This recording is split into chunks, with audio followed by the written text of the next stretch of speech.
just want to say something about this Raijuta arc in Rurouni Kenshin. I saw a lot of people saying that, they don't want to see these episodes, or they don't want to have to go through these episodes again, or they want to get past these episodes so that we can get to Saito, that we can get to the Kyoto arc, that Raijuta sucks as a character, which he kind of does. But the thing I want to say is, like, we had this reboot of Rurouni Kenshin. It came back 2023, starting from the beginning, manga accurate. And the thing is, of all of Rurouni Kenshin, there's no part of it that I really hate. Like, there's some parts that I think are a little bit slow in the beginning, or, maybe some moments in the first few episodes where, it's kind of like, let's get to a point where we can actually have the characters established. But generally, from start to finish, for the manga, for the actual storyline, the 90s series, obviously when you get to season 3 and it's all filler, there's a lot there that I don't really like. But in general, I like all of Kenshin. You know what I mean? And I know that we're super excited to get to the Kyoto arc. We're super excited to get to the Jinshu arc animated. Hopefully, it'll be like 3 or 4 years before that happens. But hopefully, I want to just enjoy the ride.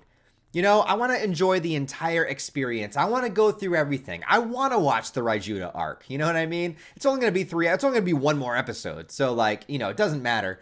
I want to see these kind of wholesome moments. I want to see the characters hanging out at the Akabeko, just like ordering some beef pots, I want to see Yahiko practicing swordsmanship when he's really young and inexperienced, I want to see these moments of Kaoru being this great swordsman leader, even though she doesn't really truly believe in herself, or Kenshin noticing these great aspects in this younger generation that is kind of growing through the Meiji era. It's like, I think all of that is important, because when the chaos ensues, like once we get to the Kyoto arc and shit goes haywire, we're going to miss these nice wholesome moments of all the characters together. And I like seeing these things, So even though obviously the Raijuta arc is pretty weak compared to most of the things in the story, I still enjoy it for what it is.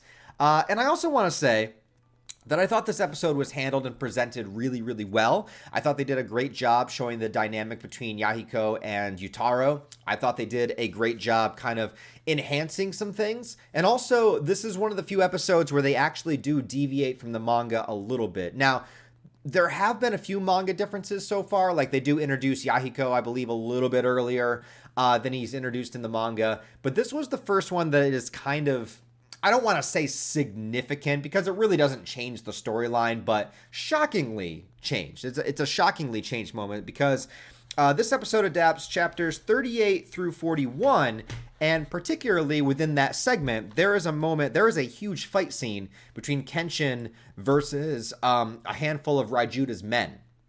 They show up at the Kamiya Dojo to fight Kenshin, and he kicks all of their asses.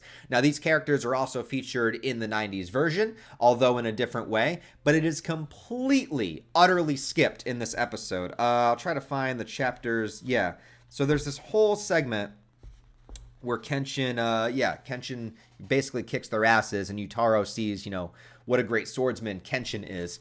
But they actually add something in this episode that I think gets across the same intent and might actually work a little bit better. And that's that in the very beginning, where Raijuta challenges Kenshin and calls him his enemy, in the manga, all he does is attack once with his sword, and Kenshin does, the thing. I don't think he breaks the sword in the manga, but the fight ends in like one fluid movement in the manga.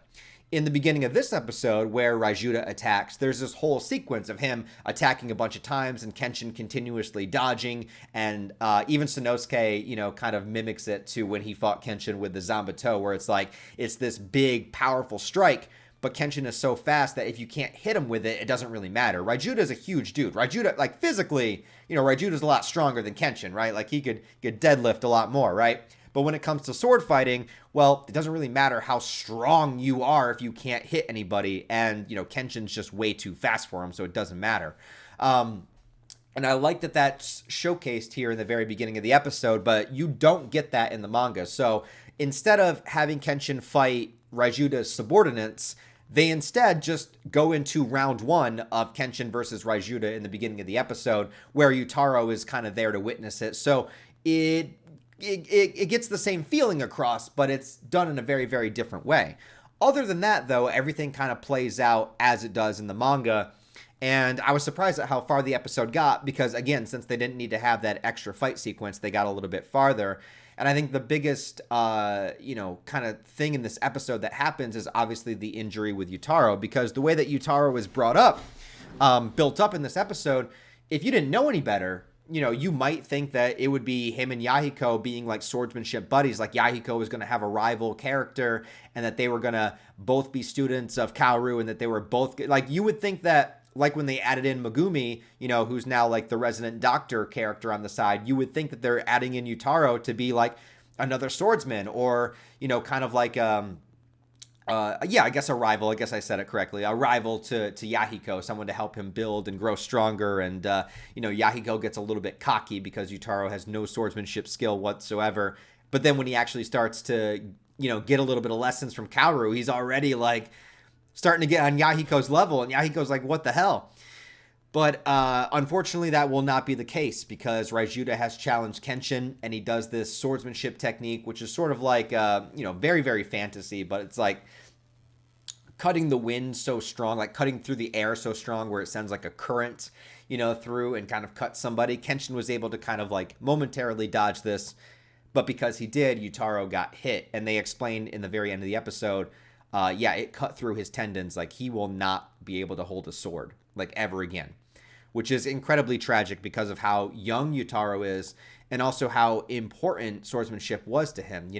This whole kind of changing era within Japan at the time, and seeing his father not really go through with like, traditional samurai swordsmanship, but instead being a merchant and selling samurai swords to foreigners and stuff like that, going completely against what Raijuta believes, trying to bring it back to that authentic, original swordsmanship and what that meant at the time, instead of progressing, kind of holding it back into this ancient era. But of course, Raijuta was just using him and his family for their wealth and actually didn't care about Yutaro at all, never gave Yutaro a single sword lesson. And so this is the result. He injures Yutaro and just really does not care. He's like, well, I didn't hit his vitals. It's fine. That's just the kind of guy he is. And what I love about it, too, is Kenshin just looks directly at him and is like, this is not what he says, but basically he says, like, I'm going to fuck you up. Like, I'm going to kick the shit out of you. Like, let's not forget, all right, Kenshin, although he has taken a vow not to kill, and although he tries to resolve situations non-violently, Kenshin is not a character that refuses conflict, right? When conflict arises, he will protect and defend, right? That's what he wants to do. He wants to be a better person. He wants to try to protect those that he can that are within his vicinity. But that doesn't mean that Kenshin doesn't have these moments of getting just absolutely pissed at people. And when somebody like Raijuta comes along who deserves to get his ass beat down, especially now, Kenshin is more than willing to do that. He's more than willing to oblige. When someone challenges Kenshin to a fight, like with the Oniwaban group, he's willing to take up the fight on somebody else's behalf. He's willing to take up the fight based upon the fact that people might want vengeance against him because of what he did in his past. He's not somebody that's not willing to fight. It's just that if there's another way, he'll try not to, or, he doesn't do death matches, right? Unless he just gets so zoned into that moment, like with Janae, kind of bringing him back to who he was in the past. Not like a split personality, but more so just like, you're in this situation of life and death, and now you have this choice between killing this guy or Kaoru dying, and it's like he had to choose within a split second. So in that split second, he was willing to kill.